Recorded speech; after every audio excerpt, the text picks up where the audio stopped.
अस्सलाम वालेकुम जी। वॉशरूम की जो वैनिटी होती है उसके मामले में कुछ चीज़ें आपको गाइड कर देता हूँ बगैर कुछ वक्त ज़ाया किए। असल में होता क्या है कि वॉशरूम में जब वैनिटी आप मार्बल टॉप लगवाते हैं तो वो बिल्कुल प्लेन होता है, उसकी कटिंग होनी होती है। कटिंग होने के या तो नीचे से आपने बाउल फिट किया होता है तो वो कटिंग के बाद वो बाउल नज़र आना शुरू हो जाता है, उसका किनारा जो कटिंग करने वाला है वो राउंड कर जाता है। या अगर ओवर काउंटर वेंटी लगा रहे हो तो तब आपका वो कटिंग के बाद ऊपर से वैनिटी की फिट करके जाता है कारीगर, जो कि मार्बल वाला भेजता है। अब बात आ जाती है वॉशरूम की, क्योंकि वैनिटी है तो उसके बैक साइड पे एक टूटी भी लगनी होती है। तो जो टूटी का सुराख है वो कौन निकालता है, इसके ऊपर अक्सर कंफ्यूजन आ जाती है। मार्बल दुकानदार जो कह रहा होता है कि जी वो प्लम्बर निकालेगा, प्लम्बर अपनी बात जो है वो मार्बल वाले के ऊपर फेंक रहा होता है। तो इसको क्लियर कर देता हूँ आपको कि ज्यादातर जो रूटीन में काम चलता है वो बेसिकली ये प्लम्बर हजरात हैं, उनका ये उनकी फील्ड के अंदर आता है, क्योंकि फिक्सचर जो है वो टूटी है। तो टूटी एक ऐसी चीज है जिसमें साइजेस का इशू का डिफरेंस आ जाता है, उसकी पोजीशनिंग का डिफरेंस आ जाता है, उसको नीचे से पाइपिंग देनी होती है, उसको जो टेक्निकलिटीज होती हैं वो प्लम्बर की फील्ड की आइटम होती है। तो इसने जब टूटी वहां पे मौजूद हो उस वक्त उस होल ने निकलना होता है। अक्सर ऐसा होता है, अक्सर औकात ये टाइमिंग मैच नहीं कर रही होती, प्लम्बर और आपका जो मार्बल वाला कटिंग वाला बंदा है वो एक साथ अवेलेबल नहीं हो पा रहे होते, कुछ रूटीन इस तरह की चल रही होती है। तो इसके लिए मैं आपको बताता चलूं कि जब आपने मार्बल वाले को कटिंग के लिए बुलाना है तो पहले से अगर आप होल उसकी कटिंग करवानी है तो वो भी निकालें, क्योंकि होल निकलता है ड्रिल मशीन के नीचे एक कप लगता है, जिस कप के मुख्तलिफ साइजेस हैं, उस कप के साथ वो सुराख जो है वो किया जाता है, फिर उसके अंदर टूटी फिक्स की जाती है।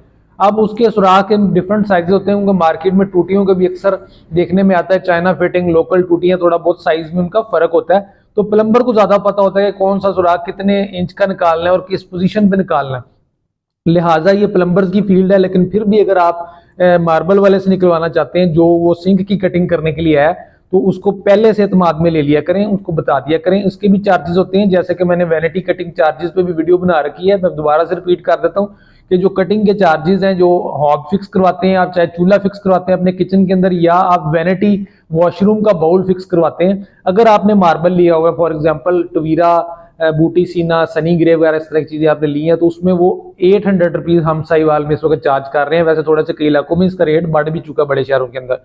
और जो आपका ग्रेनाइट्स हैं जितने भी, जैसे ब्लैक ग्रेनाइट हो गया, ट्रॉपिकल, ये बहुत ज्यादा हार्ड होते हैं, इनके अंदर जो कटिंग के चार्जेस हैं वो 1200 रुपीज होते हैं, जो मैं बाउल की और हॉब की बात कर रहा हूँ। अगर आपने टूटी का सुराख निकालना है तो वो 800 और 400, मतलब दोनों, अगर ग्रेनाइट निकलवा रहे हैं तो वो 800 रुपये में एक सुराख उसका निकालेगा, और अगर वो आप मार्बल में कर रहे हो तो 400 रुपये का निकालेगा। आप सोच रहे होंगे कि यार ये कुछ ज्यादा है कीमत, एक सुराख तो निकालना है, लेकिन असल में जो कप यूज हो रहा है उसकी जो टिप होती है वो डायमंड टूल्स की कह लें कि होती है, वो 500-600 रुपये का एक कप ही आता है जो कटिंग करता है, और वो 2-3 सुराख ज्यादा से ज्यादा निकालता है, उसके बाद उसका वो जो एज है वो डेड हो जाता है, दोबारा उसको बदलना पड़ता है।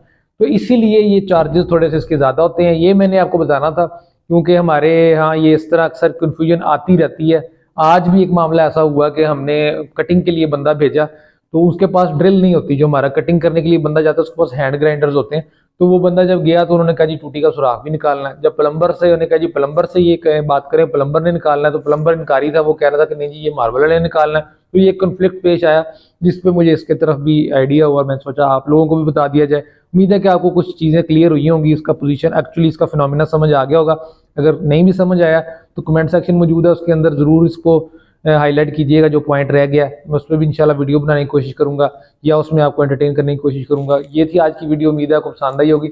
अगर वीडियो पसंद आई है तो दोस्तों के साथ इसको शेयर कर दीजिएगा, चैनल को जाते जाते सब्सक्राइब करते जाइएगा। बहुत बहुत